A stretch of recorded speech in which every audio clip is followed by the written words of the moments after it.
Hey y'all, before we get rolling, if you run a nonprofit, this is for you. Comfy Stone just released a free 90-day donor retention checklist to help you keep more donors through authentic storytelling. Get your copy at comfystone.com/checklist or click the link in our show notes. Now let's dive into this week's episode. Missions by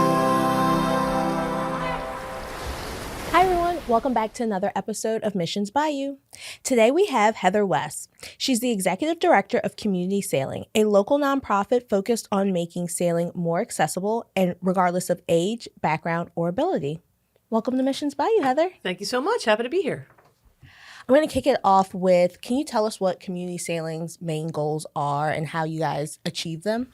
Yeah, absolutely. Our main goals are really pretty straightforward. Is to increase accessibility to Lake Pontchartrain and the sport of sailing. Sailing is a phenomenal sport that a lot of people, unfortunately, don't have a lot of access to anymore, especially around here and especially in the U.S. in general. But we want to make sure that everybody gets to spend time on the lake, gets to spend time on sailboats, gets to learn the skills that come with it. Whether that's the educational skills that come with it, the social and emotional learning, just the kind of peace and tranquility that comes from spending time on water. We really want to make sure that folks in the New Orleans area get to do that regardless of their background. Mm-hmm. And what kinds of different programming does community sailing offer? So we offer a few different types, again, since we're trying to reach a broad range of people. We offer youth-specific programs for children and teenagers. We also offer accessibility programs to groups with folks who might have cognitive or physical limitations. We also offer veterans programs. We offer programs specifically to try to make the sport more accessible to women who have been excluded a lot in that sport. And then generally just getting folks out of all ages and backgrounds. So we have a lot of different options. Weekday programs, weekend programs, afternoon programs. The lake is there all the time, so we try to use it a lot if there's daylight hours. She's not going anywhere. Yeah.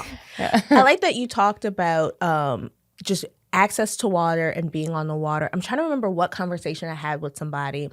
I was listening like my favorite things of New Orleans, and they go, you know, you just listed all water things. And I said, I never recognized that about myself. That's and I really think sweet. there's probably other people who like, you know, have these memories of Lake Pontchartrain being from here but don't spend any time on Lake Pontchartrain anymore. Yeah. Yeah. Yeah, absolutely. I mean, New Orleans is a very water-based city. We are surrounded by water and often infiltrated by water. I was going to say, sometimes the water is not where it's supposed to be. Sometimes it'll come visit you. But yeah, the lake, it's a phenomenal resource. It's an estuary that helps lead out to the Gulf. It really helps provide a healthy ecosystem to our entire area, including the Gulf South. And so just trying to make sure that we're letting people get on the lake. It's challenging to do, especially if you don't own a boat or you don't know how to sail, because there is skill involved with it. Number one, I mean, being able to have a boat does require a little bit of cash. And so we try to make sure that that element isn't an issue for folks. And then having the skill of it, like you do need to know how to work a sailboat. It's not the same as just driving a car where, you know, you just turn the motor and steer. There is a lot to be said for knowing how to tune your sails to catch the wind.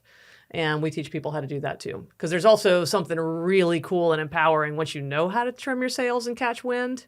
It's a really cool experience. Yeah. I imagine you just feel like godlike. You know, you're like going faster than the wind with the use of the wind. It's kind of Like, crazy. I can trim my sails and catch the wind. Yeah, right. Yeah, I can do that. It's like, yeah, like for sure. Give me this sail. Give me this tiller. I know how to do this. This is not a problem. Ah, that's so cool. It's a lot of fun. That. Yeah. You can't tell me anything. No. Who are you talking to? Who are you talking to? And I mean, it's fun too. I mean, obviously it's fun when you're a kid to get on the water and do stuff like that. But as an adult who just never had the opportunity to do any of that or just never saw yourself doing that, like I stumbled into sailing as an adult. I never thought of sailing as a kid or even a younger adult, and then just kind of stumbled into it in 2017 and then was like, okay, I love this and want to do it more. And then get to learn more and more skills. And the more you get to do it, like the more you understand the environment, the more you understand the wind, the more you understand the water, the more you understand the relationship of the geometry of the boat and how you can tweak different things and it has a different impact. And then it all just plays into your own personal life. Like you just understand more about the world you live in and also get a piece from it in a way that is really hard to do in the city sometimes. You mentioned kids. You guys also have a summer camp, correct? Absolutely. Yeah. I mean, it's New Orleans. There is summer. There is water. We should play outside in the summer on the water. So yeah, we have a summer camp. It runs in June and July. It's for younger kids as well as older kids and teens. Youngest is age 8, goes all the way up to about 15. We get the younger kids out in the bigger boats because they're a little bit more stable. And that way, got a bunch of little kids, you're going to put them on a more stable boat and teach them the fundamentals. And then that way the slightly older kids and teens can get out on smaller boats that are a little zippier and have a little more fun in that way too. Flex those new skills a little bit more. Exactly. Nice. The summer camp, are there repeat customers? Like, have you seen kids grow from, having to be on those more stable boats and kind of just being like a cute little guy in a life jacket to being like, give me that tiller, Oh, yeah. We've seen repeat customers. We've also, like you're saying, seen kids who grew up. We've got some kids who started out as summer campers and they sort of aged out of summer camp or were looking for stuff to do throughout high school and join our crew to captain program or join our middle school STEM-based after-school program. So between being a little kid and then growing up to being the older kid or even looking for stuff to do throughout the school year because they're just like, yep, I like this. This is for me. Nice. Can you remember a student in particular that you felt was like really impacted by the summer camp or by sailing in general? Yeah, we've had a few. I don't remember names off the top of my head, but I did get to speak to one girl who had been a camper and done some of the after-school stuff and was interested in going to Tulane because Tulane also sails out of the Community Sailing Center. So she would see, the college students doing their stuff and was like, oh, this would be really cool. I'd like to be able to do this. And is now a high schooler looking at genuinely going to Tulane. That's very cool. I love that. Throughout doing Missions Bayou, I've gotten to hear so many stories of like kids getting exposure or getting to see something they would have never. And again, I think of myself growing up here and like, obviously I knew about Lake Pontchartrain, but like, and I've seen boats on it, but I never would have thought as a kid that would have been something I would have had access to. And it's really cool to see that now that exists. Yeah, same. Growing up here and would come out to the lake every now and then be like, oh, that looks really fun. Yeah. And then go back home. And then go back. And never really thought about like, how do I do it? It's just like, oh, that looks neat. People do that. Yeah. There's someone in the world that's doing that, but like that isn't available for me. Yeah. Right. Exactly.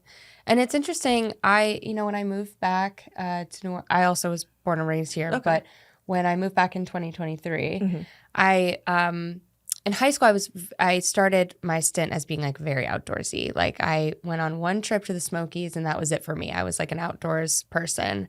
And I've struggled. My family wasn't outdoorsy at all. They weren't like we were on our camps by the lake, but we weren't really in the water in that way. And then when I moved back here in 2023, I knew I had to figure out a way to get outdoors. And so I got a kayak, but it was like being on the water was the ticket. Again, back to like New Orleans being such a water place, you have to be out on the water to really connect with what this place is and the environment and, the non-human entities that are around us, the birds, the wildlife. It's like, it's all water-based. You got to be on the water. Yeah, absolutely agreed. I say, growing up here, I wanted to be very outdoorsy. My family is also not very outdoorsy. So I spent as much time possible just like riding my bike on the levee near the river because it was just nice to be near the river. And then moved away for a while and came back. And I learned to appreciate and do a lot of outdoorsy stuff out of state and then came back and was like, this exists here. And so it's been great to come back and be like, oh, this all does exist here. And then introduce kids to it in a bunch of different ways. Be like, this exists. This is part of our culture. This is part of our area. Enjoy it and feel like you own part of it. Like it is for everybody here. Yeah, that's really beautiful. And can you talk about what community sailing teaches about the science behind sailing and the science behind Lake Pontchartrain, kind of about the STEM program you were talking about? Yeah, so there's STEM program. It's for middle schoolers, and it's an after-school program. And then we do also have STEM-based field trips that schools can book to come out and learn about the different aspects of it. And so we kind of tweak those programs based on sort of a week-to-week and what the curriculum will be. And some of it will focus more on ecology and talking about like what all lives in the lake. How does the water flow? How does the water in our area affect the entire ecosystem in the southeast region? So we can kind of go that aspect of it and talk through those. We also get to talk through more of the geometry and physics of sailing and how the actual act of catching the wind and trimming your sail and using your tiller and balancing your crew weight, how all of that works and why the dynamics of the boat works the way it does. Like a lot of kids understand intuitively having the wind behind you pushes your sail, but it's a little less intuitive to understand how having the wind in front of you can pull your boat. So like it's just a different concept, but it works and it's real because we live in a scientific world where science and math are real, even if we don't think of them every day. So we can talk through the science and the math of sailing, and then we can get on the water, talk about the ecology of the waterway and southeast Louisiana and New Orleans and how it all works together. I bet there's so many moments where the kids, like the light bulb goes off of like how what my science teacher is telling me like now connects and like connecting those dots there. Absolutely. Taking something you read in a book and that people have told you, but you just really like, don't get it until finally it clicks and you're like, you mean this is how it works? It's like, yes. So I can get from here to here with what they've been saying. Right. Yeah. Yes, that is correct. It Like, literally- so this impacts literally everything. Yeah. It really does sound like a word problem. Like you're in a sailboat, the wind is going northwest. You're trying to get to Mandeville by 4 p.m. Yep. How fast do you go? How fast does the wind need to go? And then you're in the boat figuring it out real time. That's pretty cool. It is. It's a lot of fun too. I think a lot of kids grow up feeling like math isn't for them or science isn't for them because it's this big, scary, conceptual thing. And then once you get out there and you're like, no, let's just talk about it like step by step while we're doing it and having fun. And then it can click and it's not a big, scary thing you're about to be tested on. It's just something you're doing with your friends and enjoying. And then you can get your family back out and do it more. But you're the one who knows how to do it now because you know the math and the science behind it. Yeah. And I think that's missing in schools is like schools have to be like, well, we have to teach you the math and the science and like just drill it in. And I think this helps to like bolster that because now those kids get to go back to class and actually be able to like visualize, again, that word problem and take it even further. Now they're actually engaged and interested in what science math teacher is saying. Yeah, there's a big difference in getting the word problem on paper and then being like, ooh, I actually need to get back to the marina because my mom is going to pick me up at 5. The wind is going 6 knots and... Oh, that's so cool. And did I hear you right that some of the students, their families go on the boat then later? Sometimes they do get to, because we'll do community sail days where folks can come out, and we try to encourage, again, everyone to come out. So we also have, like I said, events for specifically for women or for newbie sailors, for veterans. So like we have a Women in the Wind program. So if a kid goes out and enjoys it, and now mom wants to try it too, like, come on, but come do it with some adults as well. And then we'll have community sail days where like a family can come out. That's very cool. Can you imagine? Family sale day? Your 12-year-old is just like, I got this. Put your life jacket on. I got it. So I know how to do it. I can teach you. Yeah, totally. Just sit back, Mom. I'm like, what? So cool. That's awesome. Which is also then empowering for a kid to be able to teach a parent or teach another adult how to do a skill. Yeah. Like, that's really cool. Yeah. And Huge the- confidence booster. Yeah, I think of the responsibility of like being on the boat with my parent and being like, I've got this. Like you drive me around all day, every day, and now I get to like chauffeur you across Lake That's Pontchartrain. adorable. Yeah. That's adorable. Yeah, I got it. Exactly. And then, it's fun too. Our instructors get to teach all the different skills to all the different folks. So that way we can kind of construct youth programs for a certain age and adolescent programs and adult programs and adaptive programs and veterans programs. And it's it's a ton of different opportunities to get so many people out and getting to learn from each other. Do you guys have schools that come from other parts of Louisiana, or is it mostly like North Shore, South Shore, Greater New Orleans area? At this point, it's mostly Greater New Orleans area, but we're definitely open to folks who want to come from other places too. And I mean, we try to do a ton. We've got corporate events. So like if someone is tired of the usual, all the usual stuff we do in New Orleans when you're going to a team building day, being able to like, all right, great. Do you want to come do something completely different and get on the water with your team and really build some camaraderie and some skills and some communication? Like we even rent our space. So it'd be like, great, you can do a workshop followed by, we'll take you all sailing and teach you the basics. So there's just like a ton of different opportunities for folks who are from here all the time, coming in from out of town, want to just go somewhere different and do something different. Basically, come play on the lake. Mm-hmm. That's Keyword, very cool. yeah. Come play on the lake. Mm-hmm. Yeah. Come play on the lake. It's there all the time. It's there all the time. Come play on it. And it's nice. We've got a gorgeous space. We've got a new building out in the West End area overlooking the marina. So it's a beautiful event space / classroom space. So we can bring the kids inside or adults and do classroom activities overlooking the marina, walk downstairs. All the boats are right there. Hop on a boat, get on the lake. How often are the community sales?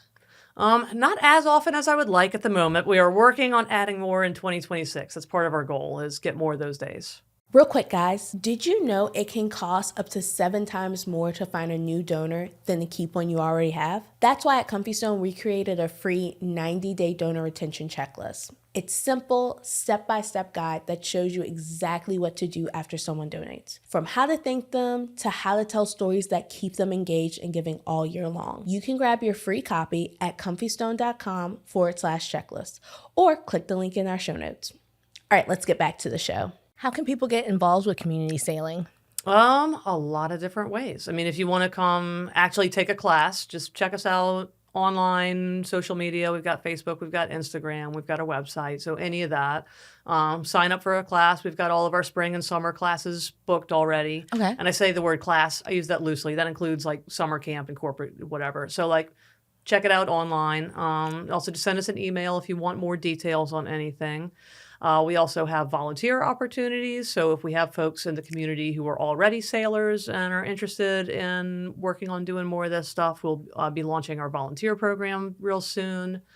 We're going to be hosting more events in terms of like having guest speakers come teach about sailing for those who want to boost their skills off the water and so they know more stuff. We have a lot of different opportunities. So if someone is interested in getting involved, they've got a lot of ways. And of course, we accept donations. So if anybody would like to support a local 501c3 with a tax-deductible donation, we are there for you. Wonderful. And teach you how to sail. Awesome. And any skill level, right? So like beginner, never been on a boat, they can sign up for these classes just as well as someone a little more skilled. Okay. Yeah. Most of the folks that I've had the privilege of teaching so far, it's only like their first or second time ever trying it, which has been a ton because by the end, they're starting to learn some of the terminology. They've actually gotten to do some things with it, and then they can build on those skills. So no, you do not have to know anything about sailing at all. We'll even teach you how to put on the life jacket correctly. That's totally fine. That's awesome. That's right. Yeah, like that's actually what I need as Yeah, well. that's where we need to start. Yeah. That's where we need to start. Everyone is required to wear them and wear them correctly. So we Perfect. will start there and then go sailing. What's your next event? Your most forthcoming event? We have a Sailing 101 scheduled soon. So that's a new program that we're launching for just adults who want to learn the very basics of sailing.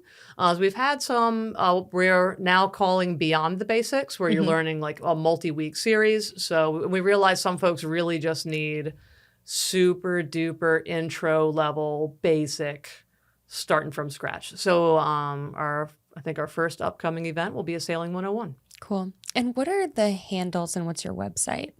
NOLAcommunitysailing.org. And honestly, I'm not sure which is which for Facebook and Instagram because they're slightly different based on just when they were created.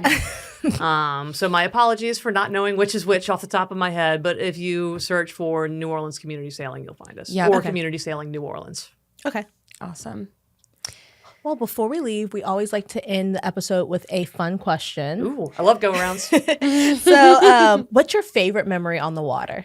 Oh man, my favorite memory on the water. I'm just go with sunsets, all of them. I love sunsets. Oh yeah. Frequently, so I sail here locally and do a lot of the Wednesday night racing, and I do my very best to keep my cell phone somewhere nearby so that at some point when the sun is going down, I can snap a quick sunset picture. I was going to say, there's a lot cooler stories than that, but my favorite moments are the sunsets. Because it's so beautiful, Yeah. and even though it happens every day, obviously, it's Yep. I think it never gets less beautiful. Again, sort of like the lake being there all the time, the sun sets every day. It's great when you get to see it. He's so good. Yeah, gotta cheers up. What about you, Brenna? Oh man.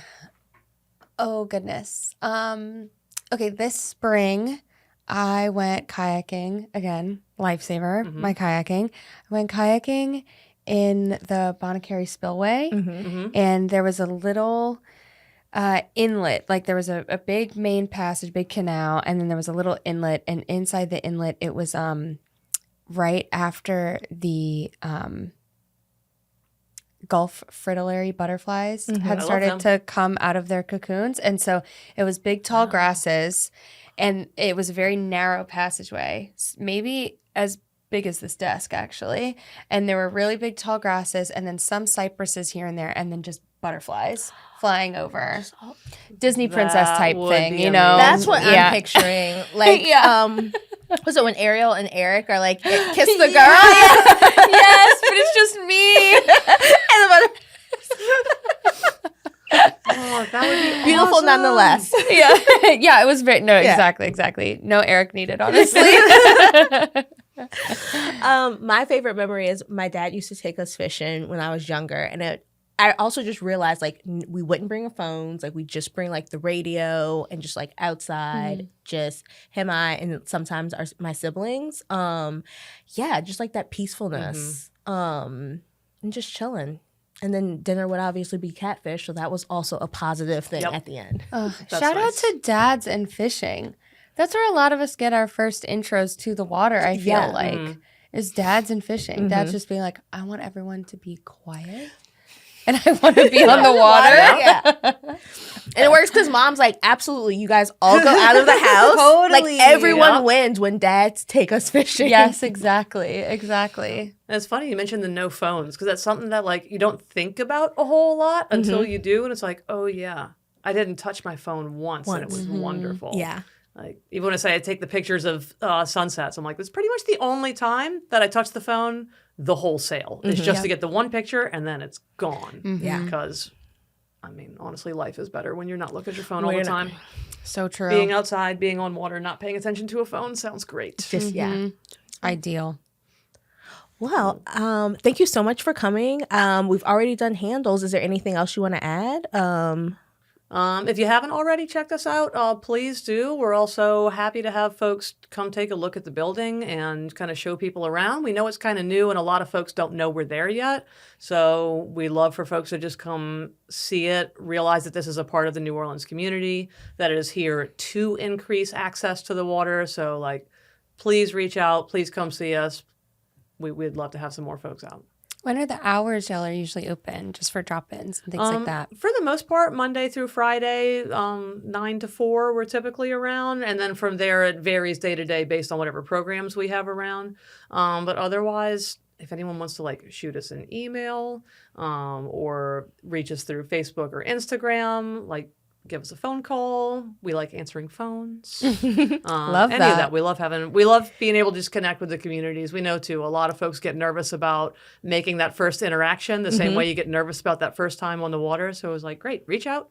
We'll talk to you. We'll try to get folks out. Great. Heather, this has been lovely. Thank you for coming down. Thank you for having me. I really appreciate it. And hopefully see you on a boat I was going to sometime say, we'll see each very other on the soon. water, hopefully.